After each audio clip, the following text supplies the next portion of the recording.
اعوذ باللہ من الشیطان الرجیم بسم اللہ الرحمن الرحیم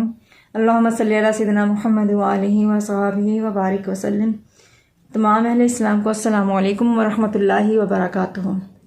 آج میں آپ سب کے سامنے بہت ہی پیاری آیات مبارکہ لے کر حاضر ہوئی ہوں۔ یہ آیات مبارکہ ایک مومن کے ایمان کو مضبوط کر دینے والی آیات مبارکہ ہیں۔ جیسے کہ ہم سب مسلمان ہیں الحمدللہ، تو ان آیات مبارکہ سے ہمیں پتہ چلتا ہے کہ نبی اکرم صلی اللہ علیہ وسلم کی شان، عظمت اور صفات اللہ کے نزدیک کیا ہیں، اور اللہ رب العزت نے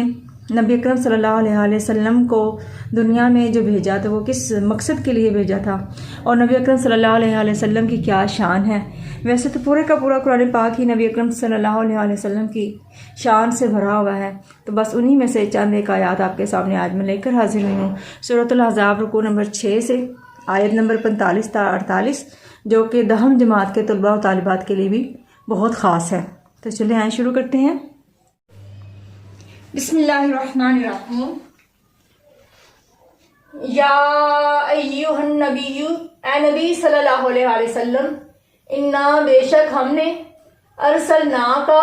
آپ کو بھیجا، شاہدن گواہ بنا کر، ومبشرن اور خوشخبری سنانے والا بنا کر، وَنَذِيرًا اور ڈرانے والا بنا کر، وَدَاعِيًا اور بلانے والا اِلیٰ طرف اللہ کی، بھی ساتھ اذنی حکم کے ہی اس کے یعنی اللہ کے حکم سے، اور سراجن چراغ بنا کر، منیرن روشن، اور بشری خوشخبری دیجئے، مؤمنین مومنوں کو، بِأَنَّ یہ کہ لہم ان کے لیے، من اللہ اللہ کی طرف سے، فضل ہے، کبیرن بڑا، اور لا نہ تطیعوا کہا مانیے، کافرین کافروں کا، والمنافقین اور منافقوں کا، ودا اور چھوڑ دیں، اذاہم ان کے ایذا دینے کو، یعنی جو کافر اور منافق آپ کو ایذا دیتے ہیں، تکلیف پہنچاتے ہیں، اس کی توجہ نہ کیجیے، اس کی طرف اس کو نظر انداز کر دیجیے۔ وتوکل اور بھروسہ رکھیں، اللہ پر، اللہ وکفا اور کافی ہے، باللہ اللہ، وکیلاً کارساز۔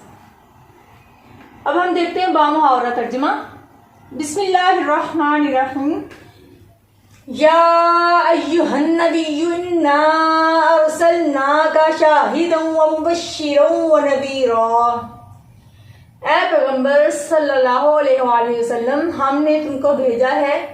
گواہی دینے والا اور خوشخبری سنانے والا اور ڈرانے والا بنا کر، وداعیا الی اللہ بإذنہ وسراجا منیرا، اور اللہ کی طرف بلانے والا اور روشن چراغ، وبشر المؤمنین بأن لهم من اللہ فضلا کبیرا، اور مومنوں کو خوشخبری سنا دو کہ ان کے لیے اللہ کی طرف سے بڑا فضل ہوگا،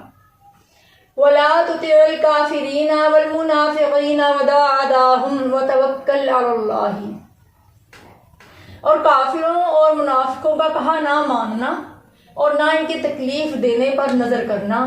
اور اللہ پر بھروسہ رکھنا، وَكَفَى بِاللَّهِ وَكِيلًا، اور اللہ ہی کارساز کافی ہے۔ آپ نے دیکھا کہ ان آیات مبارکہ میں اللہ رب العزت نے اپنے نبی کی شان کس طریقے سے بیان کی ہے کہ وہ ساری امت پر شاہد ہیں، وہ خوشخبری سنانے والے بھی ہیں اور اللہ کے عذاب سے ڈرانے والے بھی ہیں، اور وہ لوگوں کو اللہ کے حکم سے ہی اللہ کی طرف بلاتے ہیں اور روشن چراغ ہیں۔ اور ساتھ میں یہ بھی اللہ تعالیٰ نے فرمایا کہ جو مومن ان چیزوں کو مان لیتے ہیں تو اللہ تعالیٰ نے ان کے لیے بڑا فضل رکھا ہے۔ اور نبی اکرم صلی اللہ علیہ وسلم کے ذریعے تمام مومنین و مومنات کو تعلیم دی جا رہی ہے کہ کافروں اور منافقوں کا کہا نہ مانیں، یعنی ایسے کام جو دین کے خلاف ہیں، جو اللہ رب العزت اور قرآن کے خلاف ہیں، ان کو نہ مانا جائے اور ان کی تکلیف دینے والی باتوں کو نظر انداز کر دیا جائے، اور اللہ پر ہی بھروسہ کیا جائے، کیونکہ اللہ ہی بے شک کارساز کافی ہے، اور جس کے لیے اللہ تعالیٰ کافی ہو جاتا ہے پھر اسے کسی اور سہارے کی ضرورت نہیں رہتی۔ تو بے شک اللہ تعالیٰ مومنوں کے لیے کافی ہے۔ اللہ رب العزت ہمیں قرآن پاک کو سمجھنے اور عمل کرنے کی توفیق عطا فرمائے، اور ہم سب کے لیے دنیا اور آخرت میں آسانیاں پیدا فرمائے، اور ہماری غلطیوں سے درگزر فرمائے۔ آمین ثم آمین۔ وما علینا الا البلاغ المبین۔